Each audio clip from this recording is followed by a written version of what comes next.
बिस्मिल्लाहिर्रहमानिर्रहीम अस्सलाम वालेकुम रहमतुल्लाह। मेरा नाम इंजीनियर मोहम्मद राशिद कमाल है। आज हम नई वीडियो का नए टॉपिक का आगाज़ करते हैं मैथ्स के अंदर, लेकिन उस वीडियो का आगाज़ से पहले आपसे रिक्वेस्ट है, जितने भी हमारे ऑडियंस देखने वाले हैं या सुनने वाले जितने भी हैं, उन सबसे रिक्वेस्ट है कि हमारे चैनल को लाइक करें, सब्सक्राइब करें और बेल आइकन पर क्लिक कर लें ताकि हमारी तमाम आने वाली वीडियो आपको मिलती रहे। अब हमने टॉपिक का आगाज़ करते हैं। अच्छा जी, हम इस वीडियो को जो है वो यहाँ पर इस देखें कि ये सवाल हमारे पास लिखा है कि अब हमने इसको करना है सॉल्व। तो कैसे सॉल्व करना है इसको ज़रा समझ लें आप। हमने इसको सॉल्व करने के लिए क्या तरीका हमने अपनाना है। हमने सबसे पहले दो टर्म्स को सिंगल टर्म के अंदर कन्वर्ट करना है, मतलब हमें इसे करना है सिंप्लीफाई। मतलब इस तरह का सवाल दे दे तो हमें समझ जाना है क्या सिंप्लीफाई है। इट्स जस्ट एक्सप्रेशन, एक एक्सप्रेशन है, इसको हमने सिंप्लीफाई करना है। तो इसको हमने सिंप्लीफाई करने के लिए कुछ मेथड्स को फॉलो करना पड़ेगा। सबसे पहले आपका तरीका ये होता है कि यहाँ अगर नॉमिनेटर है इसे कैसे फिल करें, और नीचे जो है वो डिनोमिनेटर है तो इसे कैसे फिल करें। तो इन दोनों को आपने करना है फिल। अब यहाँ क्या वैल्यू आएगी और नीचे क्या वैल्यू आएगी वो कैसे आएगी इसको समझना है आपने। तो तरीका इसका ये होता है कि बेसिकली इन दोनों को आपने मल्टीप्लाई फॉर्म में लिख देना है नीचे। मतलब आपके पास जो पूरी वैल्यू आएगी नीचे, इन दोनों का डिनोमिनेटर आपस में मल्टीप्लाई हो जाएगा। मतलब ये दोनों आपने करवाना है, इन दोनों टर्म को मल्टीप्लाई। तो आपका ये टर्म नीचे जो अगला स्टेप है ये टर्म जनरेट हो जाएगा। मतलब x 2x + 1 और सिमिलरली 3x विद x + 1 ये जनरेट हो जाएगा इस पर। इसके बाद हमने जब डिनोमिनेटर को हमने क्लियर कर लिया, ये मामला हमारा क्लियर हो गया, then how we fill the nominator. हम ये कैसे फिल करेंगे। अब देखिए हमने इसमें करना होता है क्रॉस मल्टीप्लाई। इसमें क्रॉस मल्टीप्लाई कैसे होगा इसको सीखें ज़रा सा। मतलब जस्ट ये जो वैल्यू है इस पूरी वैल्यू को हमने यहाँ जाके मल्टीप्लाई करवाना है और इस पूरी वैल्यू को यहाँ ले आके मल्टीप्लाई करवाना है। तो बड़ा आसान है। मतलब अगर आप 3 लिखते हैं यहाँ पर और ये पूरा टर्म इसके साथ आ जाएगा, मतलब 3x और x + 1 और ये प्लस वैसे लिख देंगे आप। ऑलरेडी यहाँ पर 6x + 7 मौजूद है तो वैसे ही रहने दें इसको, और साथ में हमारे पास x है और 2x + 1 है। तो इसमें कोई तब्दीली आपने कर देनी है, वैसे ही आ जाएगा। नाउ अब हमें करना क्या है, इन तमाम वैल्यूज़ को आपने करवाना है मल्टीप्लाई। मतलब आप बिल्कुल ब्रैकेट्स को ओपन करते जाएं जितना ओपन कर सकते हैं ताकि हमारे पास सिम्प्लीफाई हो जाए मुकम्मल तौर पे। नाउ 3 को आप मल्टीप्लाई करवाएंगे 3x से, इट बिकम्स 9x और साथ में x + 1 वैसे ही छोड़ दें। अब यहाँ पर आप x को मल्टीप्लाई करवा दें ब्रैकेट से, तो x इन दोनों से मुलाकात करेगा, मल्टीप्लाई होगा इन दोनों से, मतलब एक है। अब ये 6x मतलब मल्टीप्लाई होगा तो ये बन जाएगा 6x² और प्लस 7x। ये पूरी एक ब्रैकेट हमारे पास रेडी हो गई, एक ब्रैकेट रिड्यूस हो जाएगा यहाँ से, और 2x + 1 वैसे ही छोड़ देंगे यहाँ पर।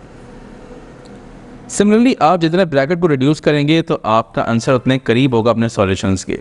तो अब ज़रा आपने मल्टीप्लाई करवाने x को इन दोनों से मल्टीप्लाई करवा दें, तो ये बनता है 2x² और प्लस x। सिमिलरली 3x को भी आप मल्टीप्लाई करवा दें यहाँ पर इस ब्रैकेट से x + 1 से, तो 3x इससे भी मल्टीप्लाई होगा और इससे भी होगा, तो 3x × 3x² और 3x × 3x। अच्छा जी, हम यहाँ ये देख रहे हैं कि जितना ब्रैकेट हमारा मैक्सिमम था वो रिड्यूस हो रहा है और मुसलसल उस पर रिड्यूस होता जा रहा है। तो आपने अगेन उसको रिड्यूस कर दें, और कितने रिड्यूस करने हैं, कैसे करना है इसको, आपने 9x को मल्टीप्लाई करवाना है इस ब्रैकेट से और ब्रैकेट को करना है ख़त्म। तो 9x जब इससे मल्टीप्लाई होगा तो ये क्या बन जाएगा 9x², 9x 1 × 9x, और जब ये दोनों मल्टीप्लाई हो जाएगा यहाँ लिख देंगे आप इसको। इसी तरीके से ये दोनों ब्रैकेट अब ख़त्म हो गए, ये ब्रैकेट भी ख़त्म हो चुका है, प्लस का साइन आ जाएगा। 6x² जो है वो दोनों से मल्टीप्लाई होगा, मतलब 6x² को आप सिलेक्ट करेंगे और अगले टर्म के दोनों टर्म से आप इससे मल्टीप्लाई करवाएंगे। मतलब अगर आप 6² यहाँ से लेते हैं तो इसको दोनों से मल्टीप्लाई करवाना, मतलब 6x² 2x 6 × 2 = 12, x² और x बन जाएगा x³ और 6² बन जाएगा 6x², इसमें कोई फ़र्क पड़ेगा नहीं। सिमिलरली आप यहाँ पर अभी करने के बाद अब 7x को सिलेक्ट कर लें, आप इसको मल्टीप्लाई करवा दें आगे दोनों टर्म से, मतलब 2x से भी और 1 से भी, तो 7x 2x 14x² और 7x 1 7x। यहाँ तक समझने के बाद आपने करना ये है कि अब जिस तरह हमारे पास ऊपर जितने ब्रैकेट सारे ब्रैकेट रिड्यूस हो गए, सारे ब्रैकेट ख़त्म हो गए, सिंपल एक जो है हमारे पास एक फैक्टर तैयार हो चुका है यहाँ पर। सिमिलरली यहाँ पर भी आपने ये करना है कि यहाँ पर पहले 2x² को सिलेक्ट करना है, इसको इन दोनों से मल्टीप्लाई करवाना है। तो आप जब इसको मल्टीप्लाई करवाएंगे तो 2 3 6, x² बन जाएगा x4।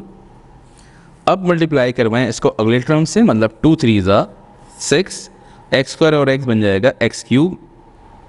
अब x को मल्टीप्लाई करवाएं दोनों से तो ये बन जाएगा 3x³ प्लस 3x²। यहाँ तक आप करने के बाद ऑलमोस्ट हर जगह ब्रैकेट मुकम्मल तौर पर रिड्यूस हो चुका है। ब्रैकेट रिड्यूस होने के बाद आपने क्या करना है, जस्ट टर्म को ऐड और सब्ट्रैक्ट करवाना ताकि ये मुकम्मल तौर पे और सॉल्व हो सके या और रिड्यूस हो सके। सबसे पहले एक बात याद रखें कि आपको पावर के ऑर्डर में लिखना पड़ता है, मतलब मैक्सिमम पावर यहाँ क्या मौजूद है वो आपने ढूंढना पड़ता है। अगर आपको x³ नज़र आता है तो x³ पहले लिखना है आपने, मतलब x³ की वैल्यू पहले आ जाएगी। और कोई x³ वाला टर्म है तो ठीक है, वरना वो टर्म अकेले यहाँ पर आप लिख देंगे सबसे पहले। इसके बाद आपने सीक्वेंस पे आना है 3 के बाद 2, मतलब उससे कम वाले पे। तो 2 वाले ऑर्डर हमारे पास कितने हैं वो हमने देखना है कि एक ये है, एक ये है और एक ये है। तो हमारे पास टर्म बन जाते हैं, 3 टर्म है, इन सबको हमने ऐड करवाना है मैथ के सिंपल रूल्स को फॉलो करते हुए कि same thing can be added, same thing can be subtracted. मतलब एक ही चीज़ आप ऐड करवा सकते हैं और एक चीज़ आप सब्ट्रैक्ट करवा सकते हैं।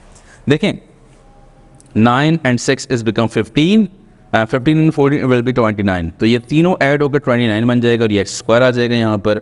और जब हमने x² को भी ऐड कर लिया, सिंपल एक टर्म बचता है वो x वाला है, तो x वाले टर्म को आपने ऐड करवाना है। यहाँ पे है हमारे पास 9x है और यहाँ पर हमारे पास 7x है। 9 and 7 will be 16x, तो ये हम यहाँ पे लिख देंगे 16x। तो हमारे पास नोमिनेटर ऑलमोस्ट फाइनलाइज हो चुका है। जो वैल्यू बाकी रहती है डिनोमिनेटर की रहती है, मतलब नीचे वाली वैल्यू बाकी रहती है। तो सिंपली वही रूल अपनाना है, पावर वाले रूल्स को फॉलो करना है कि 6x4, देखें x की पावर 4 के अलावा कोई और टर्म है नहीं, तो यहाँ पर 6x4 ही आ जाएगा यहाँ पर। और देन अगेन क्यूब, मतलब 6x³ प्लस 3x³ ये बन जाएगा 9x³। और सिमिलरली अब जो x² है वो बन जाएगा 3x²। तो हमारे पास नॉमिनेटर भी है और डिनोमिनेटर भी, दोनों मौजूद है यहाँ पर। तो आप दोनों वैल्यूज़ को यहाँ पर लिख सकते हैं और लिख चुके हैं। अब यहाँ पर ऑलमोस्ट जो हमारे पास 2 टर्म मौजूद था वो एक सिंगल टर्म में कन्वर्ट हो चुका है। ये सिम्प्लीफिकेशन है, सिंपली आप जिस मैथ को फॉलो करके सॉल्व कर सकते हैं, सिम्प्लीफाई कर सकते हैं, अलजेब्रिक मैनिपुलेट कर सकते हैं, समझ सकते हैं, चीज़ों को सिम्प्लीफाई कर सकते हैं। ये हमारा आंसर हो जाएगा यहाँ पे। शुक्रिया।